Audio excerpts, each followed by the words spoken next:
Good afternoon, Americans.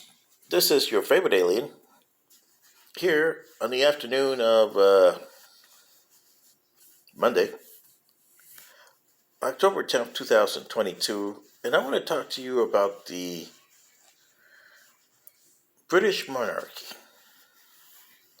and how one monarchy has more or less destroyed the world.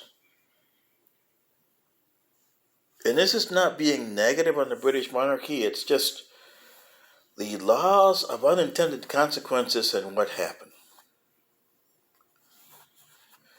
And it all started back with James I when he took over for Queen Elizabeth I. He led his monarchy into a disastrous time. His son Charles I aggravated the situation and, he lost his head in the Parliamentarians versus the monarchists battle from 1645 to 49, and poor Charles, woo! So in 1649 he lost his head, and you were in 11 years where Oliver Cromwell was your Lord Protector over there in England. Remember, it wasn't the United Kingdom yet. Then after old Oliver Cromwell kicked the bucket, in 1660, they restored the monarchy. And so Charles II became king, and everything they said, oh, we're hunky-dory again. He kicked the bucket in 1685, and then his son James II became king. But unfortunately, James II was one of those what they call Jacobins, and he wanted to bring Catholics back in power in England. And after a century of not having Catholics, after old Henry VIII told the Pope where to stick it in 1527, the English didn't want to have Catholics in there anyway, so they deposed him. He didn't resign. He wasn't like Richard Nixon. I resign. No, they deposed him. And that was the first time in the English monarchy where they deposed a king. Okay, they killed Richard III under Henry VII. Tudor! But James II got deposed. He ended up in France, tried to raise an army. He came back with an army, got defeated by the army of the subsequent king because they went out there and brought William, Prince of Orange, and his wife, Mary, the daughter of James II, by the way. But they didn't bring Queen Anne in, so they brought them in. Okay. And James was a busy guy. He had some sons and daughters and all kinds of stuff in there. But this caused him because in the little glorious revolution of 1688, they put in there that there was supposed to be no more Catholic kings or queens of England. And no more bringing in outsides. Well, yeah. So much for that, huh? They did it one more time. But they also said that, there wouldn't be kings or queens. Well, except for the exception of William III, he was a Dutch from the Prince of Orange, and he became William III, his wife, of course, Mary II. Well, Mary passed away in 1694, and he ruled lonely. Now, he had an agenda here. He hated Louis XIV, and he wanted to fight wars with Louis XIV, and he caused everything that you have under the sun today was caused by William III. He started a war with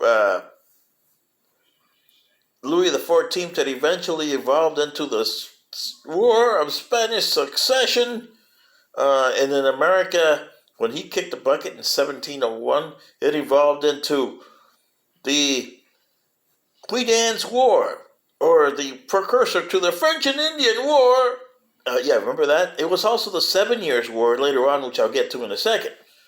But that was the First World War. You've had 4 world wars here, people, incited by the English. 4 world wars. This one was a war that was fought all over the place in India, Asia, Africa, North and South America, and Europe. It was a decisive 13-year war. Whew, long war, too.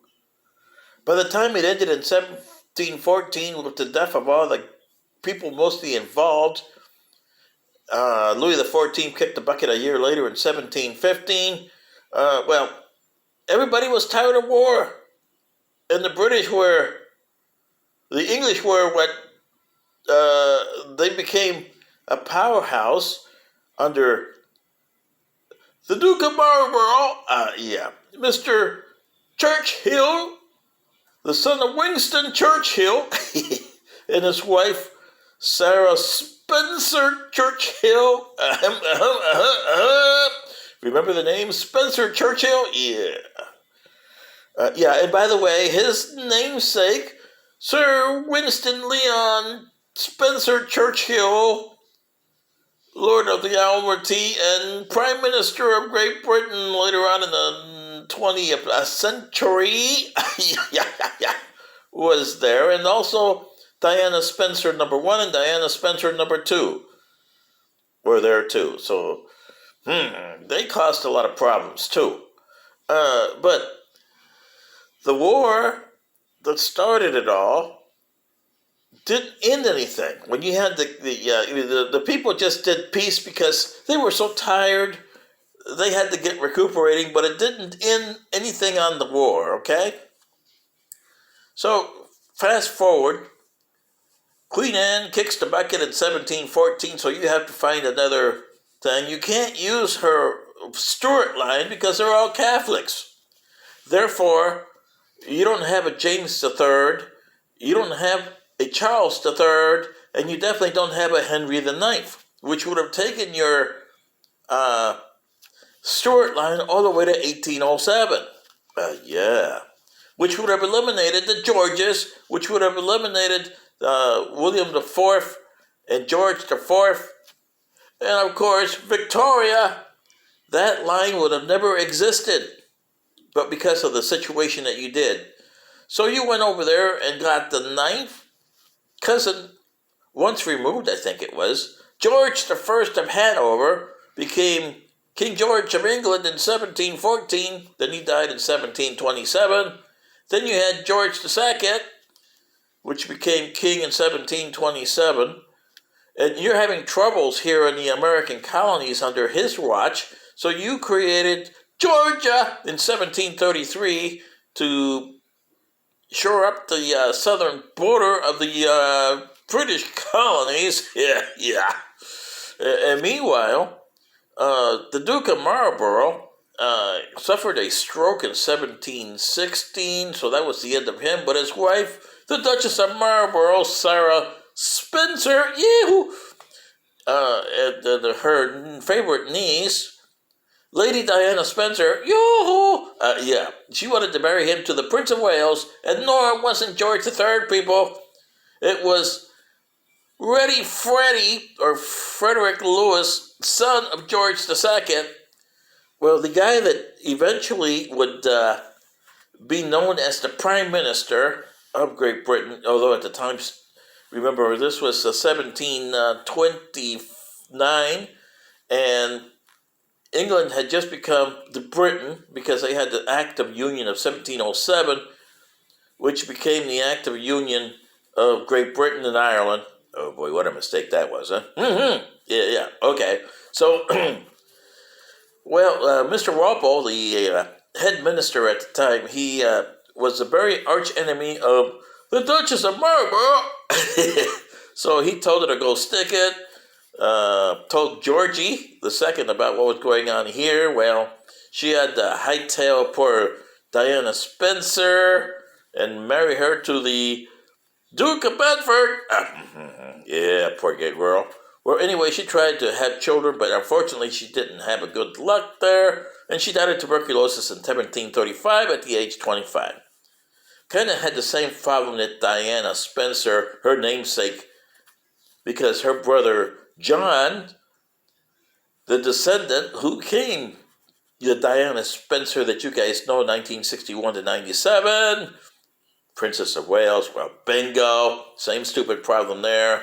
And you got Charlie, which was like, Ready, Freddy! Yeah. Well, anyway, Ready Freddy married a princess of Sakagatha over there in Germany. And he had a son, George III, which took over for his grandfather in 1760.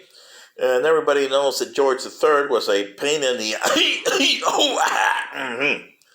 Well, when he kicked the bucket in 1820, he was a mad guy in 1811. They said he ran all over Windsor Castle being mad. Woo! He just went raking, starking mad, right? Woo! Yeah.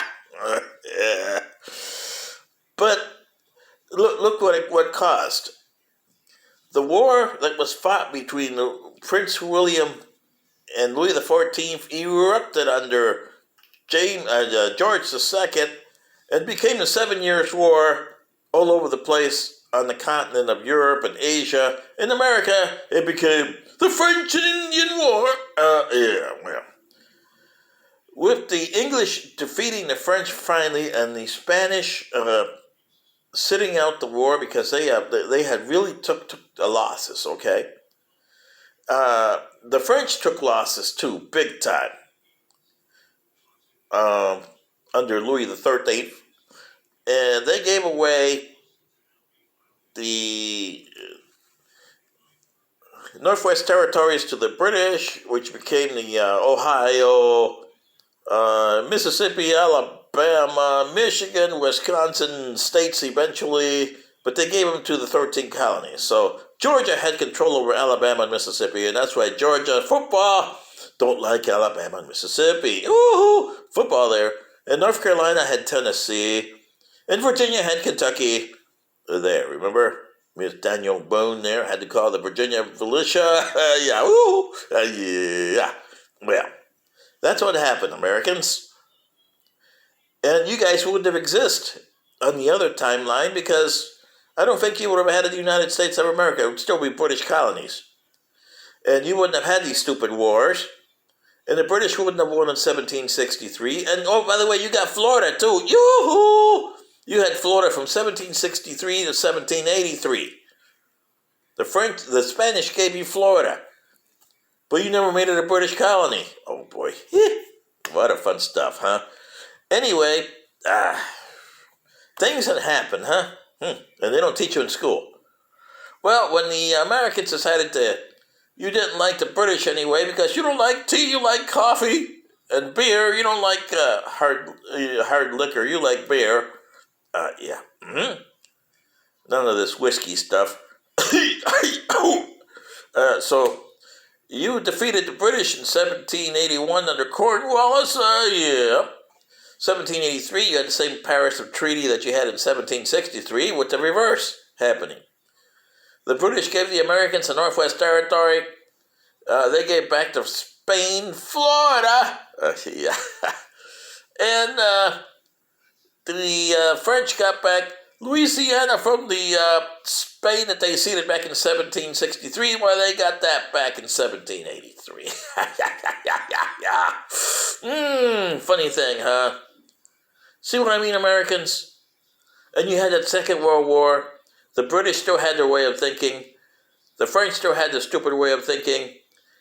And they just were so tired of war, they waited. They still had their wars in the 19th century, but they waited till the early 20th century for World War III, which was World War I, and they compounded it with World War IV, which turned out to be World War II.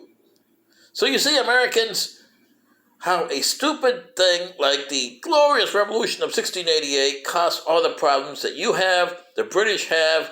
So this monarchy, it has caused so many problems in the world, it's not even funny. This is your favorite alien. Good day.